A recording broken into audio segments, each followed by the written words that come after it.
Well, I'm joined this afternoon by DLT Director Scott Jensen. Director, thanks so much for taking the time.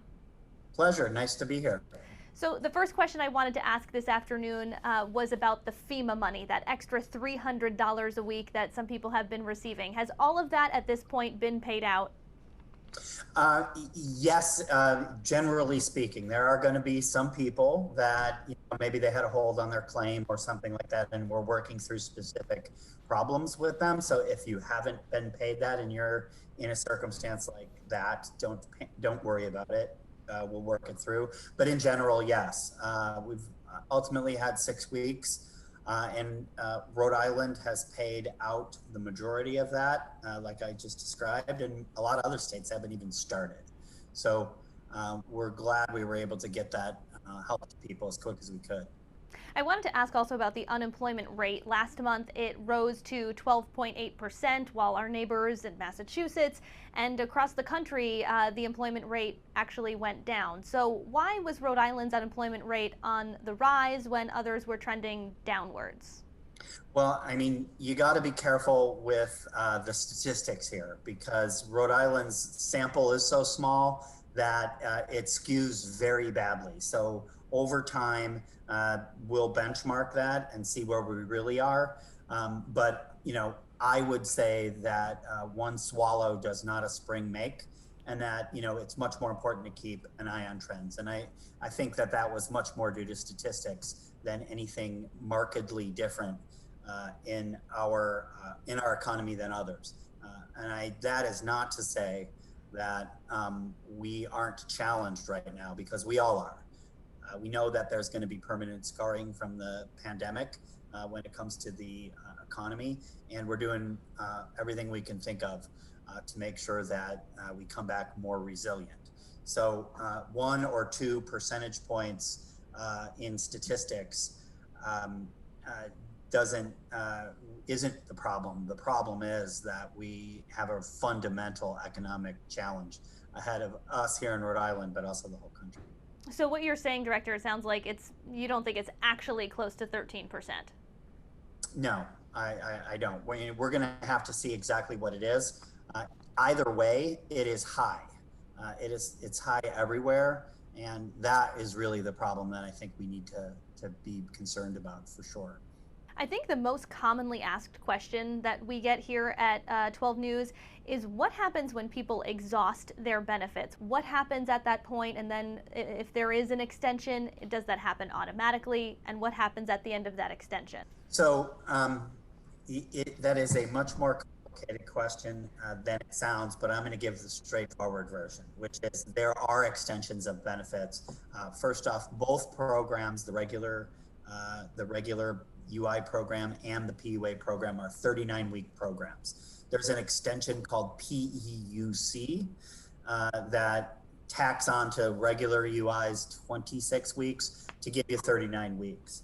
After that, we'll have a federally mandated extended benefit program, and we're going to have to see what Congress has in mind should anything go longer than that. For these extensions, we will walk each person through it, mostly automatically. There are some notice requirements that we have to make sure that you're on the next program for federal compliance purposes, but that should be very seamless.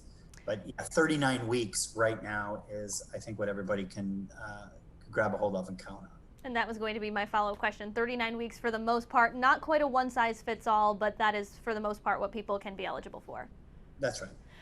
I know when you spoke with my colleague Eli Sherman last week, you told him at this point the amount in fraudulent benefits that the state has paid out is around $13 million. Has that number changed at all? It went up a little bit. We are constantly having to fight these fraudsters. Again, this is a whole country problem. This is imposter fraud. So what it means is that stolen identity information is used to present to the unemployment office, that somebody deserves a claim in their name and it isn't them. So we are constantly fending that off and are doing some fairly sophisticated things to stop it. But it continues to be a challenge. So if people are getting letters that say from us, from the Labor Department, saying, hey, there's been an unemployment insurance claim filed in your name, likely we have already stopped that, but it would be very helpful if folks take a picture of that, upload it to the state police's website, and we're using that in conjunction with the state police. They're handling the criminal piece, and we're making sure that benefits are stopped. But an ongoing problem for sure. Do you think you've hit the 14 million mark? We probably have, and we soon will. We're slowing down, but we're still having to fight it. Can you say how many fraudulent accounts the DLT has been able to weed out so far? Yeah, actually, I can't, just because what that does is it kind of tips our hand with the volumes of claims coming in and how many we're stopping. And that is something that we need to keep close to the vest because of our ongoing efforts to fight fraud. I know you said you're taking some sophisticated steps to try and stop this. I think California temporarily halted processing new applications because of the fraud. Is that a step that Rhode Island has ever considered, just sort of pumping the brakes?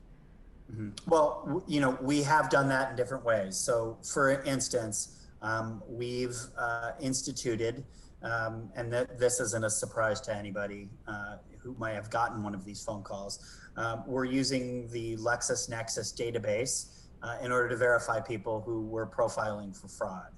So if you get a call from us that says, it would be automated, but what color car was your first car, and we're asking questions like that in order to get to make sure that you are who you are.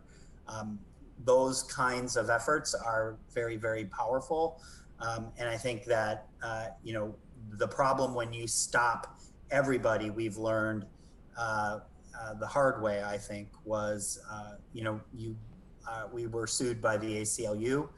We've been working with the court. We've been working with the ACLU because people are due benefits and they really need them.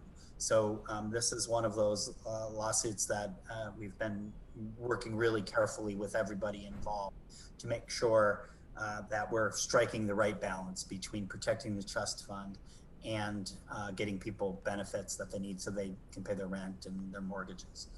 When I interviewed the governor last week, I asked her about the doubling in the backlog of claims from August to this month, and she blamed a lot of it on the federal government. So is that your assessment as well? Well, that's right. What we've been trying to do over the course of the last month is make a shift from processing claims very quickly from that to helping administer claims that are already that have already been processed. So really what that means is call wait times and service people are getting in the call center.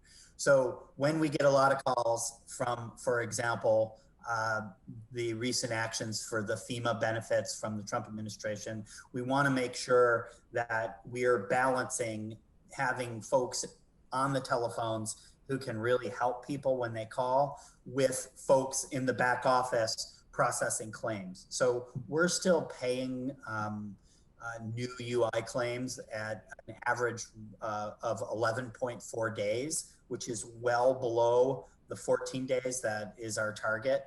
So we're allowing those backlogs to creep up a little bit to take people and make sure they're on the phone for when Rhode Islanders call. For the last couple of weeks, or actually since the beginning of the month, we've wanted to make sure we're averaging 1,000 people helped every day in the call center, and we've hit that. So that comes at a little bit of a price, but our goal, Kim, is to balance between where that backlog number is that you asked the governor about, and how many people are on the telephones helping Rhode Islanders whose claim has been messed up for some reason, and we need to get it fixed so that they can get the benefits that they need. All right, Director Scott Jensen of the DLT, thank you so much for joining us. You bet.